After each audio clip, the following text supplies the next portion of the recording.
16절까지 합독하겠습니다. 마태복음 20장 1절에서 16절 말씀입니다.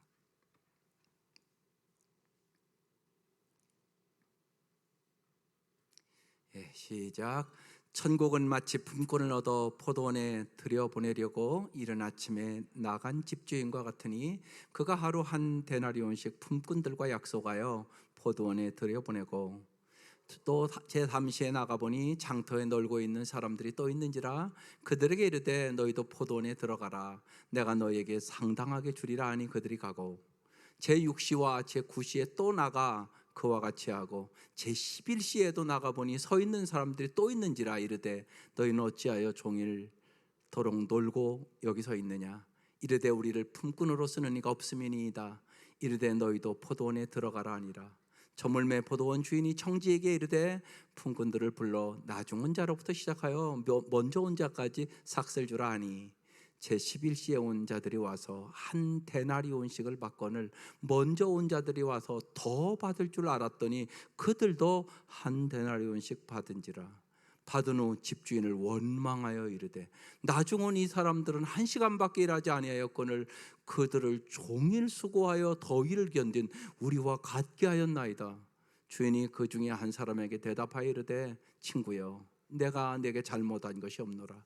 내가 나와 한 데나리온의 약속을 하지 아니하였느냐. 내 것이나 가지고 가라. 나중 온 이 사람에게 너와 같이 주는 것은 내 뜻이니라. 내 것을 가지고 내 뜻대로 할 것이 아니냐. 내가 선함으로 내가 악하게 보느냐. 이와 같이 나중된 자로서 먼저 되고 먼저 된 자로서 나중되리라. 아멘. 오늘 말씀은 어떻게 섬길 것인가, 천국의 사고방식에 대한 말씀이에요. 정말 우리가 예수를 믿으면 사고방식이 변화해야 돼요. 가치관이 변화해야 된다고요. 그 말씀이에요. 하나님과 친밀한 관계 속에서 우리가 살아가는 사람은 반드시 하나님의 크신 은혜를 깨닫고 어떻게 사람을 구원할까, 어떻게 잘 섬기고 살아갈까, 이 생각을 하며 참으로 복의 통로의 삶을 살아갑니다. 이게 은혜 받은 사람의 삶입니다. 예수님이 이 땅에 오신 이유를 설명하는 가장 뚜렷한 두 구절의 말씀이 있습니다. 먼저 삭개오를 구원하는 말씀, 누가복음 19장 10절 말씀입니다. 인자가 온 것은, 예수님이 온 것은 잃어버린 자를 찾아 구원하려 함이니라. 예수님은 구원하러 오셨단 말입니다. 두 번째 말씀, 마태복음 20장 28절 말씀입니다. 인자가 온 것은, 예수님 온 것은 섬김을 받으려 함이 아니라 도리어 섬기려 하고 자기 목숨을 많은 사람의 대속물로 주려 함이니라. 주님은 섬기러 오셨습니다. 마지막 십자가의 죽음을 앞두고도 내가 주와 선생이 되어 너희의 발을 씻겼다고. 그 시대에는 상상할 수 없는 얘기예요. 그런데 섬김의 삶을 우리에게 보여주셨습니다. 예수님이 이 땅에 오신 이유는 구원과 섬김입니다. 우리가 예수님을 진실로 알고 친밀한 관계를 갖게 되면 따라서 우리도 구원과 섬김의 삶을 살기를 간절히 소망하게 됩니다. 오늘 이 본문 포도원 품꾼의 비유는 그래서 섬김에 대한 말씀입니다. 어떻게 섬길 것인가에 대해서 가장 성경에 좋은 말씀이에요. 감동되는 말씀입니다. 왜냐하면 오늘 이 말씀을 주신 이유는 섬기다가 시험받고 섬기다가 갈등하는 일꾼들이 교회에도 많기 때문에 그렇습니다. 오늘 그래서 11절에 받은 후 집주인을 원망하여 이르되 이렇게 말씀합니다. 오늘 본문의 이 원망한 품꾼들은 포도원에 아침 일찍 도착해서 일한 사람들입니다. 예수님은 이 말씀을 왜 주셨을까요? 천국의 사고방식을 가르치려고 오늘 이 말씀을 주신 것이에요. 오늘 이 말씀 다시 한번 쭉 자세히 한번 볼게요. 천국은 마치 품꾼을 얻어, 이게 천국 비유라는 얘기입니다. 포도원에 들여보내려고 이른 아침에 나간 집주인과 같으니, 2절에 그가 하루 한 데나리온씩 품꾼들과 약속하여, 하루 종일 일하면 한 달에는 줄게, 그렇게 약속하고 포도원에 들여보내고, 3절에 이제 제3시에 우리나라 시간으로 오전 9시예요. 그러니까 벌써 오전 6시나 그때 한 팀은 들어간 거예요. 오전 9시에 나가보니 장터에 놀고 서 있는 사람들이 또 있는 거예요.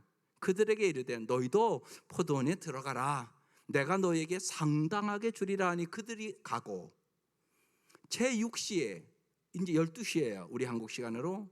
그리고 제9시에 오후 3시예요 또 그와 같이 하고, 제11시에 이제 오후 5시가 됐어요. 또 나가보니까 서 있는 사람들이 또 있는지라 이르되 너희는 어찌하여 종일토록 놀고 여기 서 있느냐. 이르되 우리를 품꾼으로 쓰는 이가 없다고. 너희도 포도원에 들어가 일해라. 저물매 포도원 주인이 이제 청지기에게 말합니다. 품꾼들을 불러서 나중 온 자로부터 시작하여 먼저 온 자까지 삭슬 주라, 이렇게 명령을 했어요. 그러자 이제 제11시에 오후 5시에 온 자들이 와서 한 데나리온씩 받았어요. 그러면 먼저 온 자들이 와서 더 받을 줄 알았더니 그들도 한 데나리온을 주는 거예요. 그러니까 이제 어떻게 했겠어요? 받은 후 집주인을 원망해요. 아니, 나중 온 사람들은 1시간밖에 일하지 아니하였거늘 그들을 종일 수고하여 더위를 건진 우리와 같게 주다니 말도 안 돼 이건. 이렇게 생각했던 거죠. 주인이 그 중에 한 사람에게 대답합니다. 친구요, 내가 내게 잘못한 것이 없다. 내가 나와 한 데나리온의 약속을 아침에 하지 않았느냐. 내 것이나 가지고 가라. 나중 온 사람에게 너와 같이 주는 것은 내 마음이야, 내 뜻이야. 내 것을 가지고 내 뜻대로 할 것이 아니냐? 내가 선함으로 내가 나를 악하게 보냐? 이와 같이 나중된 자로서 먼저 되고 먼저 된 자로서 나중되리라. 이 말씀의 의미를 잘 아십니까? 무지하게 중요한 말씀이에요. 여러분, 이러한 사고방식을 여러분 가지고 있습니까? 온종일 일한 품꾼은 늦게 온 사람들이 같은 품삯을 받자 원망을 합니다. 이들은 왜 원망을 했을까요? 약속 지켰잖아요, 주인이. 여기서 우리는 깊이 생각해야 되는 것입니다. 이들이 정말 원망 없이 섬기려면 어떤 의식을 가지고 살아가야 할까요? 여러분이 정말 예수 믿으면서 언제나 감사하며 기뻐하며 구원하며 섬기며 살려면 어떤 의식을 가지고 살아가야 할까요? 첫 번째, 여러분 은혜의식으로 살아야 됩니다. 오늘 여기 1절 2절 다시 보면 천국은 마치 품꾼을 얻어 포도원에 들어보내려고 이른 아침에 나간 집주인과 같다, 이렇게 써 있어요. 그가 하루 한 데나리온씩 품꾼들과 약속하여 포도원에 들여보냈다고 써 있어요. 여기 예수님은 왜 이 말씀을 천국은 마치라고 말씀하시며 천국 비유를 이 포도원 품꾼의 비유로 말씀하셨을까요? 그 이유는 하나님의 나라 포도원에는 항상 두 가지 다른 의식, 은혜의식을 가지고 살아가는 사람들이 있고 흥정의식을 가지고 살아가는 사람들이 있단 말이에요. 교회 안에도 있습니다. 여러분 은혜의식을 갖고 삽니까? 정말 흥정의식을 갖고 삽니까?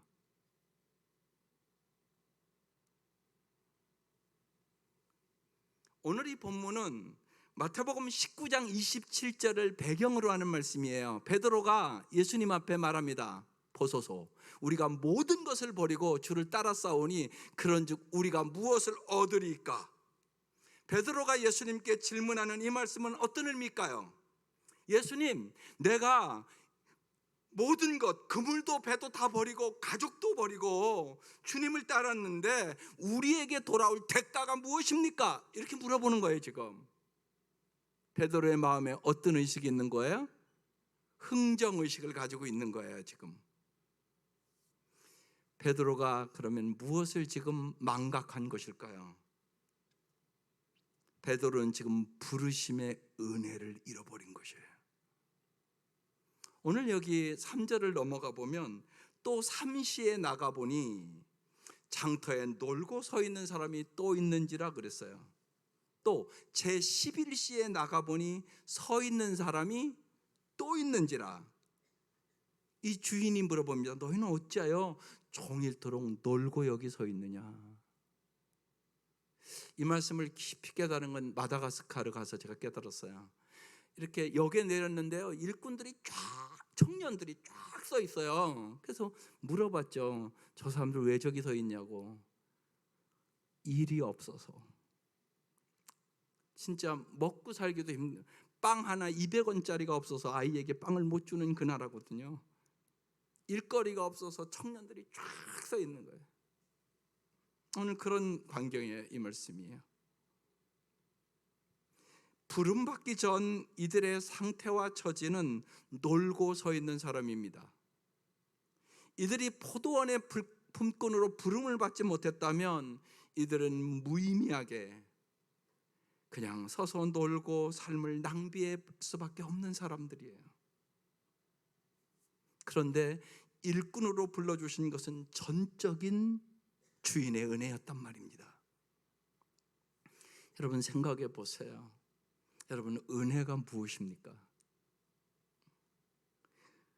은혜라는 말은 받을 자격이 없는 사람에게 베풀어지는 호의나 사랑이 은혜라는 뜻이에요. 생각해 보십시오. 이 포도원 주인은 그들을 일꾼으로 불러야 할 의무가 없어요. 단순한 일꾼의 필요 때문이라면 오후 3시나 오후 5시 같은 늦은 시간에 이 품꾼들을 불러서 이른 아침부터 일하는 사람과 똑같은 품상을 지불할 이유가 없잖아요. 그러니까 늦게 부른 사람들은 뭘로 부른 거예요? 은혜로 부른 거죠. 여러분 우리 자신을 생각해 보세요. 우리가 받은 구원의 은혜를 여러분 언제나 깊이 생각하셔야 돼요. 우리 중에 여기 누가 구원받을 자격이 있습니까? 여러분 정말 우리의 모습은 주님 보시기에 어떤 모습일까요? 로마서 3장 23절에 이렇게 말씀합니다. 모든 사람이 죄를 범하였음에 하나님의 영광에 이르지 못한다. 너희들 다 죄져서 지옥 갈 사람들이다. 그런 말씀입니다. 쉽게. 로마서 3장 10절 이하에는 이렇게 말합니다. 기록된 바 의인은 없나니 한 사람도 없다. 깨닫는 자도 없고 하나님을 찾는 자도 없고 다 치우쳐 함께 무익하게 되고 선을 행하는 자는 없나니 한 사람도 없다. 이게 저와 여러분의 모습입니다. 그런데 여러분 우리가 어떻게 구원을 얻었습니까? 이것이 여러분 잘 아는 에베소 2장 8, 9절 말씀입니다. 예수 영접 모임할 때 가장 강조하는 말씀입니다. 너희는 그 은혜에 의하여 믿음으로 말미암아 구원을 얻었나니 이것이 너희에게서 난 것이 아니요 하나님의 선물이다. 공짜다. 행위에서 난 것이 아니니 행위로 구원 얻을 사람 한 사람도 없다. 이는 누구든지 자랑하지 못하게 함이라. 교만하지 말라. 이 소리에 쉬운 얘기로 해요. 여러분 생각해 보세요. 주님의 구원의 은혜, 십자가의 은혜가 아니었으면 우리의 삶의 목적도 구원의 기쁨도 영생의 소망도 우리 몰랐을 것입니다. 이 은혜가 처음 우리에게 온 순간 우리는 이 하나님의 은혜 하나로 평생 동안 감사하고 찬양하며 살 것이라고 여러분 다 고백했을 것이에요. 그러네, 나 같은 죄인 살려주신 거, 그 은혜 생각하고 내가 평생 감사하며 기도하며 살아야지. 그런데 왜 그렇게 안 사세요? 왜 감격을 잃어버렸어요? 왜 기쁨을 잃어버렸어요?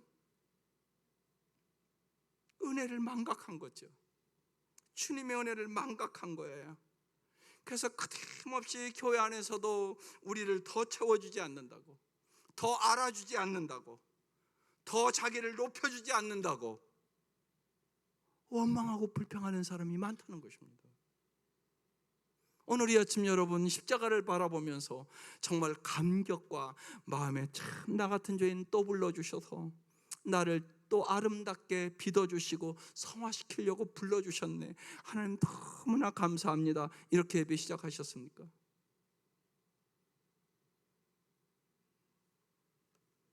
은혜의식을 우리가 잃어버리게 되면 우리는 언제나 긍정의식의 노예가 돼버려요.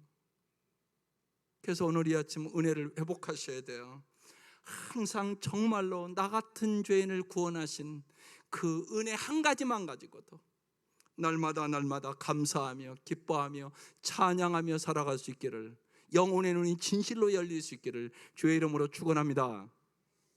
두 번째, 정말 원망과 불평 없이 섬기는 삶을 살아가려면 예수님의 마음으로 동역자 의식을 가지셔야 돼요. 오늘 여기 9절에 제11시에 오후 5시에 온 자들이 와서 한 데나리온씩을 받았어요. 그러니까 늦게 온 사람부터 줬어요. 여러분 생각해 보세요.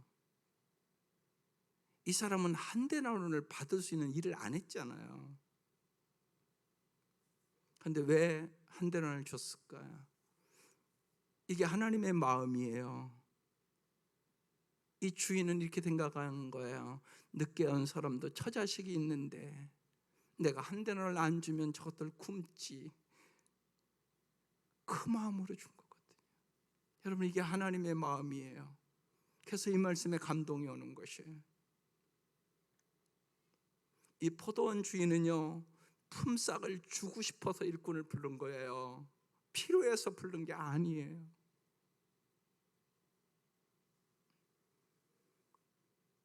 우리는 이 마음을 가지고 살아가야 되는 것이에요. 이게 하나님의 마음이에요. 어느 날이요, 동안교회 목사님 방에 한 교인 사업가가 찾아와서 이러는 거예요. 목사님, 사업해서 세금 내고요, 직원 월급 주고 나니까요 남은 게 하나도 없어요. 나 헛수고했어요. 그랬어요. 근데요, 목사님이 그때 이 말씀이 생각났어요. 그래서 그 사업가에게 그렇게 얘기했어요. 돈 벌어서 직원을 월급 주고 싶어서 사업하는 사람들이 예수님 마음 갖고 살아가는 크리스찬이야. 그러자 그 사업가가요, 목사님 그러네요. 오늘 내가 큰 거 깨달았네요. 그리고 정말 나아가서 그렇게 살기 시작했어요. 나는 많은 사람 섬기려고 사업한다. 나는 우리 직원들 월급 많이 주려고 사업한다.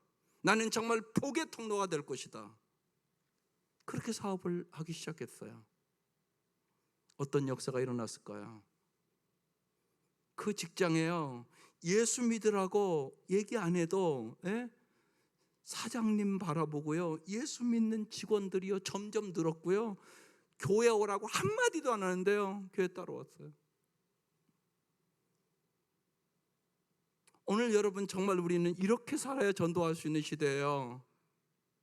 이게 천국의 사고방식이에요. 우리가 이 포도원 주인처럼, 이 사업가처럼 하나님 나라의 사고방식을 갖고 살면 여러분 반드시 전도는 되고요, 우리는 복의 통로가 되는 것이에요. 하나님 우리를 이렇게 살기를 원하시는 거죠. 이게 하나님의 마음이에요. 그런데 보세요, 오늘 10절에 이렇게 얘기하잖아요. 먼저 온 자들이 와서 더 받을 줄 알았더니, 저도 여러분 같으면 안 그러겠어요? 아니 그들도 한 데나리온씩 받은지라 받은 후 집주인을 원망하여 이르되, 아니 나중 온 이 사람들은 1시간밖에 일하지 아니하였거늘 그들은 종일 수고하며 더위를 건진 우리와 똑같이 준다고? 이건 말도 안 되는 거야. 이렇게 생각했던 거죠. 여러분 같으면 그렇게 생각하지 않겠어요? 솔직히? 여기서 중요한 게 있어요. 먼저 온 자들은요, 동역자 의식이 아니라 경쟁 의식으로 살아가는 사람들이에요. 우리 한국 사람들은 참 민감한 경쟁 의식을 갖고 살아요. 그리고 너무나 심해요. 그게 경쟁 의식이에요. 그래서 너무나 스트레스 받고 힘들고, 또 부모들도요 옆집 아이와 그렇게 비교하고 자꾸 비교의식을 갖고 살고, 예.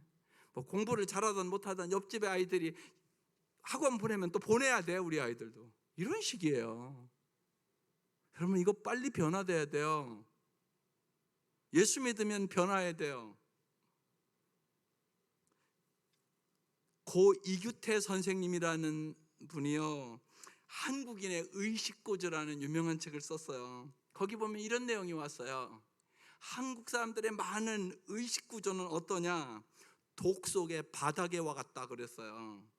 이 독 속의 개들은요 다 독 밖으로 나올 능력이 있어요. 근데 실제로는요 이렇게 한꺼번에 넣으면 한 마리도 못 나와요.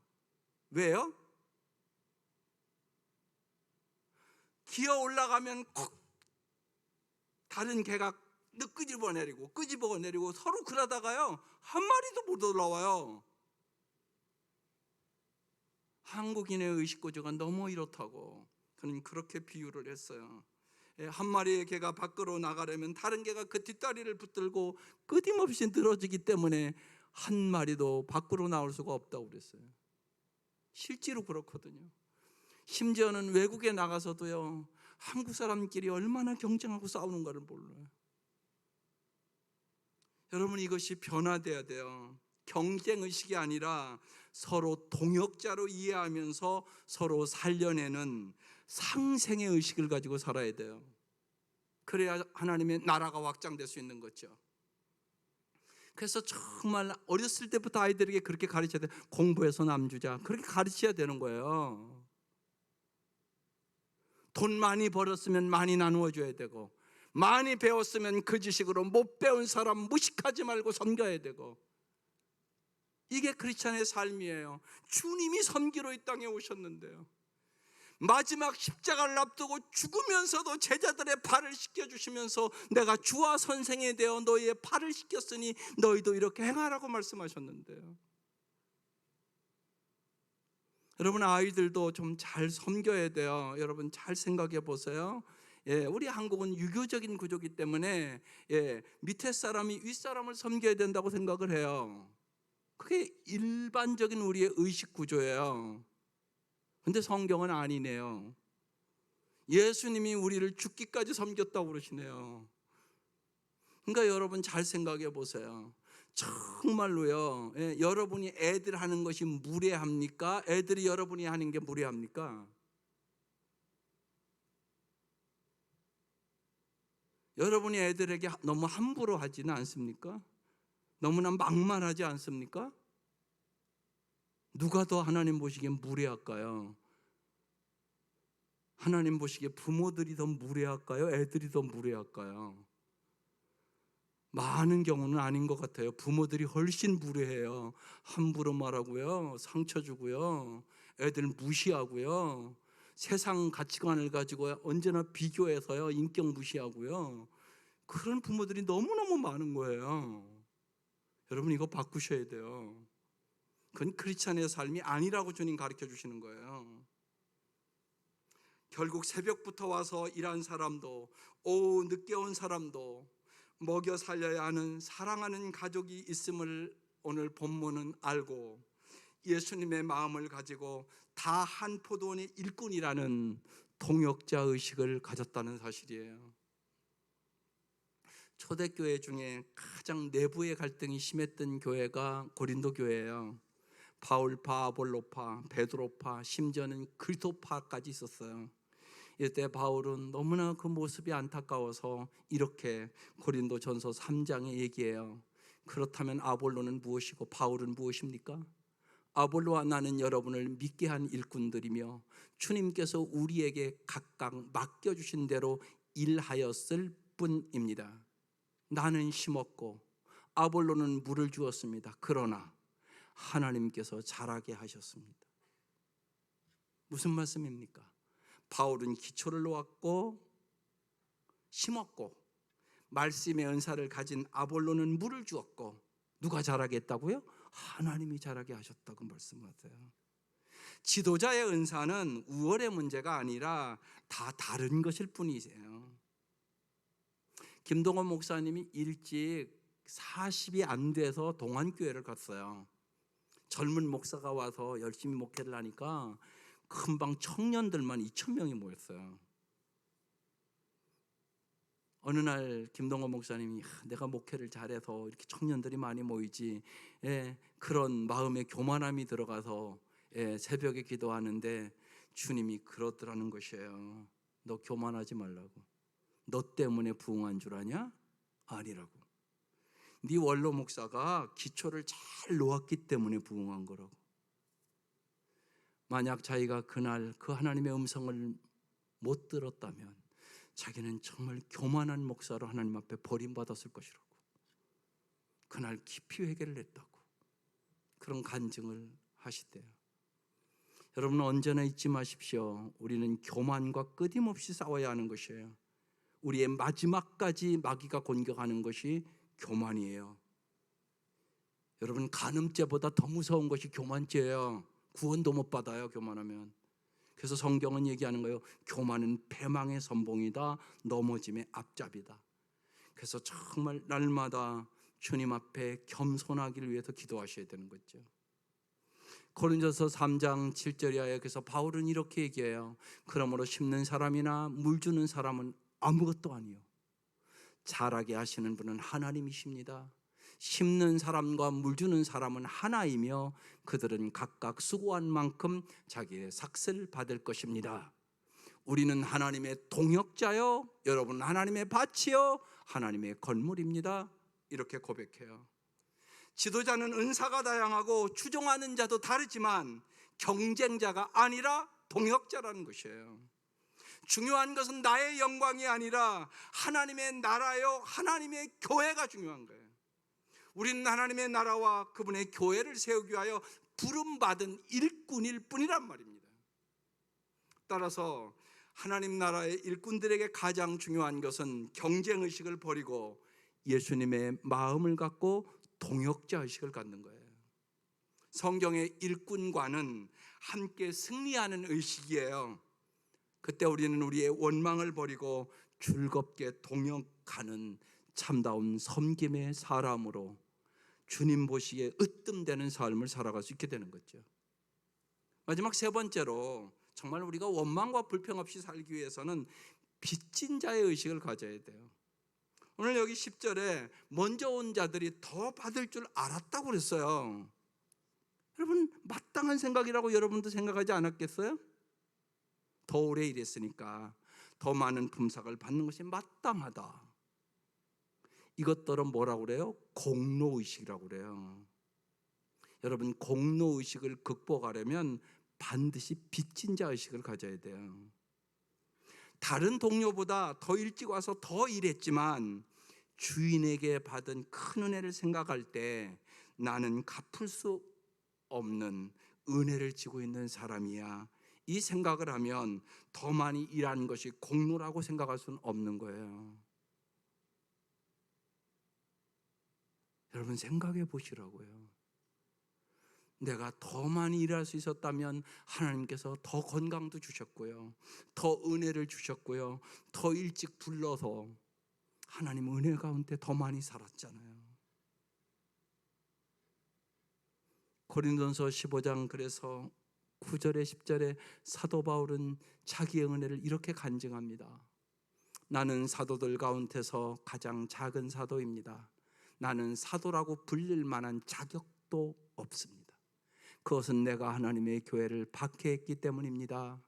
그러나 나는 하나님의 은혜로 오늘의 내가 되었습니다. 나의 나된 것이 하나님의 은혜입니다.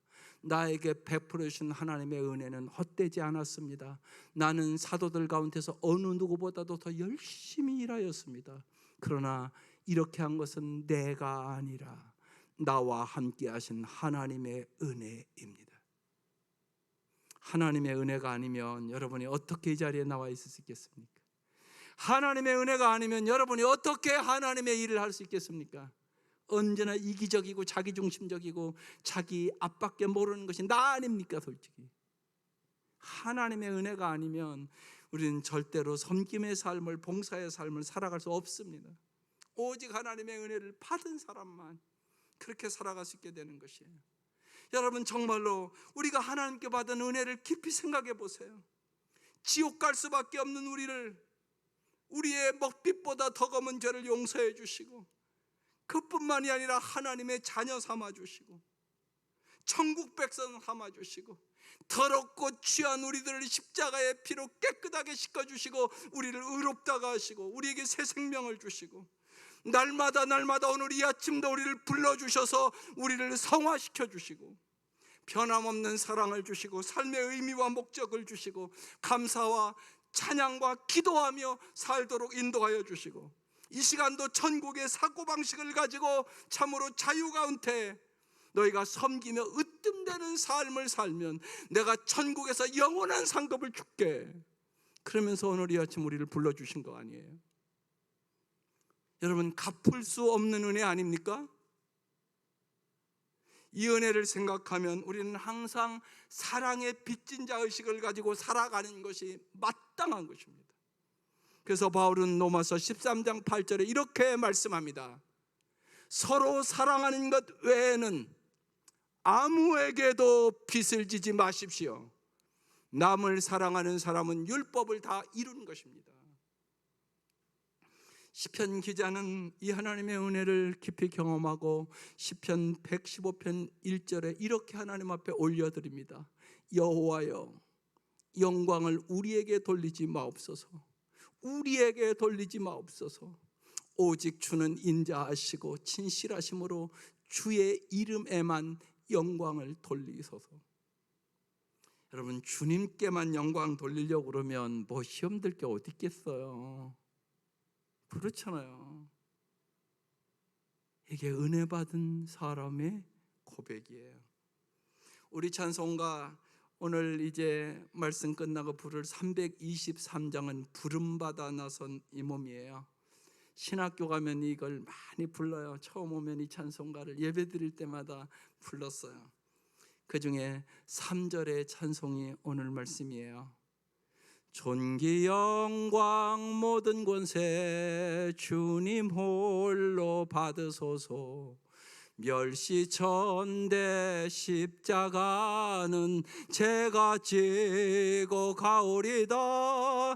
예름 없이 빚도 없이 감사하며 섬기리다.